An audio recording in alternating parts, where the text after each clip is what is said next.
നോക്കൂ, ഗുരുവായൂർ നിയോജക മണ്ഡലത്തിലെ പുന്നയൂർ പഞ്ചായത്തിൽ 1,40,00,000 രൂപ ചെലവാക്കി പണിഞ്ഞിട്ടുള്ള ക്രിമറ്റോറിയം ദാ താഴിട്ട് പൂട്ടിക്കിടക്കുക.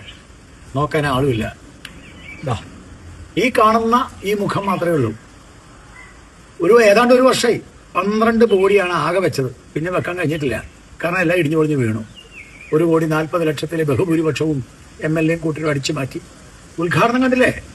ഗംഭീരാണ്. മന്ത്രി ഹിന്ദു ഉദ്ഘാടനം. നമ്മുടെ മുൻ MLA അദ്ദേഹമാണ് ഇതിന്റെ എല്ലാം ചെയ്തത്.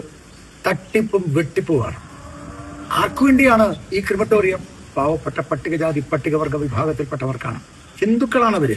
ഇതര മതസ്ഥർക്ക് പള്ളിയിൽ എല്ലാ സൗകര്യവും ഉണ്ട്. ഈ പാവങ്ങൾക്ക് എവിടെയാ 1 സെന്റ് 2 സെന്റ് 3 സെന്റ് ജീവിക്കുന്നവർ അടക്കം ചെയ്യണ്ടേ? അവരുടെ വീടിന്റെ ഉള്ളിൽ കുഴിച്ചിടുന്ന അവസ്ഥയാണ്. BJP സമരം ചെയ്തപ്പോഴാണ് ഈ ക്രിമറ്റോറിയം എന്ന ഒരു കാര്യം തന്നെ MLA ചിന്തിച്ചത്. അതൊക്കെ അടിച്ചു മാറ്റി. ഈ നാട്ടിൽ കുടിവെള്ളമില്ലാന്നേ. ഇവിടെ എവിടെയും ഒരു കുടിവെള്ളമില്ല. ഈ നാട്ടിലെ ജനങ്ങൾ കുടിക്കാൻ വെള്ളത്തിന് എവിടെയൊക്കെയോ പോയി കൊണ്ടുവരിക. ഇതാണ് ഗുരുവായൂരിന്റെ വികസനം. ഇത് ചോദ്യം ചെയ്യപ്പെടേണ്ടതല്ലേ?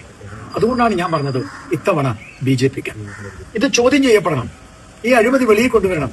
ഈ നാട്ടിലെ ജനങ്ങൾ ഞങ്ങളോടൊപ്പം നിൽക്കണം.